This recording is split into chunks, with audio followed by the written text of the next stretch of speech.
Hello, I'm Hannah, and this is Hannah's Books. Thank you for humoring my absence for 2 days during Bookukkah. A few things happened, including a quick visit with my first cousin and nephew who came to town to see a sports game. Together we walked through a winter market and also had a long lunch with lots of wine at the DC restaurant Succotash. What an interesting restaurant. Sort of a fusion of Southern and Korean food traditions. Delicious. I first went to Succotash years ago when David and I were celebrating our wedding anniversary. So it always feels really special to me. I'm happy to return today, though, to get back to my deep dive into some of the works of Eudora Welty. This will be the last day of this particular iteration of the project. Again, for happy reasons rather than difficult ones. I do really want to talk more about Welty, especially her lovely novella, The Optimist's Daughter, which won the Pulitzer Prize in 1973. I'll try to circle back to that perhaps in mid-January. For today, let me first lay out some of the basics of her novella, The Ponderheart. I never quite know what to make of this strange little tale. In Welty's story, Why I Live at the P.O., which we discussed at the beginning of the week, we saw a relatively unusual style of narration. The entire short story is written as a monologue, presented by a young woman named Sister to what appears to be a visiting stranger. As we listen to the story she tells, we learn a little bit about the argument her family is having, but what we learn about most is Sister herself and how she positions herself in her little world. In the novella The Ponderheart, we get something very similar. The entire novella is a monologue given by a woman who owns and runs a hotel, telling a fairly complicated and rather odd story to a stranger passing through town. The voice is sometimes quite similar to the comic voice of Sister in Why I Live at the P.O., using some of the same idioms, etc. Idioms that were common in the place and time Welty was writing in and about. But the stories themselves are a little different. Sister, in the short story, casts herself at the absolute center of the events she recounts. That's far less true in the novella. Here, the woman, whose name is Edna Earl Ponder, is talking about her Uncle Daniel Ponder. She was the grandchild of Daniel's father, who was so old when Daniel was born that Edna Earl and Daniel are quite close in age. Because Daniel is cast at the center of her story, readers often think of him as the main character in Welty's story, but I don't think that's true. We're really learning far more about the narrator. Daniel is a very innocent person. He's extraordinarily generous, constantly offering gifts to all the people around him. In fact, he's the one who gave the hotel to his niece, I believe. Readers sometimes assume that Daniel's innocence might be mental retardation or perhaps some variety of neurodivergence. Earlier, his father had briefly put him in an asylum, hoping to teach him not to be overwhelmingly generous. Somehow, after a visit, the staff assumed the father was the patient and let Daniel go free while taking the old man back to the asylum dormitory.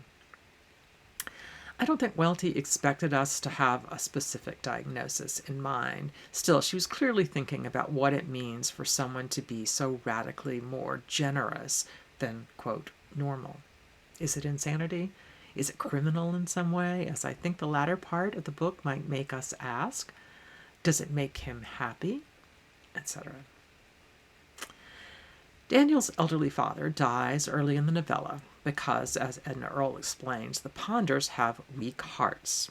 Especially after that death, Edna Earl feels at least partially responsible for her uncle, so much that her relationship to him feels much more like an older sister to a younger brother than a niece to an uncle. Fairly early in the novel, Daniel gets married to a young woman, 16 or 17 years old, I think, who is also of a much lower class than the Ponders, named Bonnie D. Peacock. Remember that name because we'll come back to it later on. We're told that Bonnie D. is from a family named the Burdens, and all she can do is cut hair and make change, meaning work in a store at the cash register. But making change, in the more figurative sense, is exactly what she actually does in this story. She facilitates the changing of the family. The fact that she can cut hair also plays out in interesting ways in the story later on. I'm going to try to keep this video completely spoiler-free, because the unexpected happenings are definitely part of the enjoyment of this story. The last of the four main characters is Narcisse, a black woman who works as a maid in Daniel and Bonnie D's old house. Even just from listening to Edna Earle tell her monologue, we can tell that Narcisse prefers to deal with Bonnie D rather than the far less flexible and far more bossy and propriety-bound Edna Earle. The setting is the small town South, in a period several years after Why I Live at the P.O., and this small town Southern world really is changing. From few paved roads in the 1930s with hotel guests maybe visiting extended family members in the area, to the post-war town of the late 1940s and early 1950s, which had highways bringing northerners to the hotel, simply passing through on their way to somewhere else, maybe stopping after a long drive and before another day of driving. There were other huge social changes during this same period. The Second Sex by Simone de Beauvoir, a big book of feminist thought that really started a new women's movement in many ways, was published in the U.S. and reviewed in the New York Times in 1953, during a period when Eudora Welty was living in New York and working on the Ponderheart. Black civil rights activism was spreading throughout this time too, with some of the leadership coming from not only men like Martin Luther King, but also people like Fannie Lou Hamer and Rosa Parks, among many others. To a degree, the amount of female leadership in the early civil rights movement was a really interesting underlining of the new feminist movement that was happening at the same time. And this changing social world is a relatively understated part of the story, but it's relevant. I'm kind of hesitating with how to move forward with no spoilers. But, as I said, there are parts of Welty's The Ponderheart that might be especially enjoyable if you don't know all the details of what happens. I say what happens, but really what we know here is only what Edna Earle is telling us happened. Some of what she says seems unexpected or strange, enough that it might just be made up. At one point, she even explicitly shares the fact that she is fully capable of lying. So while I'm going to be cagey, I will say that the possibility of murder is a through line in this story. For years, I don't think I thought much about the theme of murder. I focused instead on the courtroom scenes, thinking how different they were from the formality of the courtroom scenes in another Southern book, Harper Lee's To Kill a Mockingbird. And courtroom dramas were pretty popular at the time, maybe because big courtroom dramas were happening in real life too during this period, sometimes including women too. Think of cases like the Rosenberg trials, but also the McCarthy hearings. But several months ago, maybe even a year ago, I was in my favorite used bookstore in D.C., a charming spot, but not an inexpensive one, unfortunately. There, I spotted this book, Eudora Welty and Mystery, Hidden in Plain Sight. When I picked it up, I was initially thinking about Welty's relatively near-peer Flannery O'Connor, whose book of selected prose is titled Mystery and Manners and was published posthumously. For O'Connor, mystery refers primarily, I think, to the religious threads in her life and in her fiction. But in the Welty book, mystery refers to the literary genre, the genre of detective stories or crime fiction. Her personal library had a lot of noir in it, and her mother loved detective fiction too.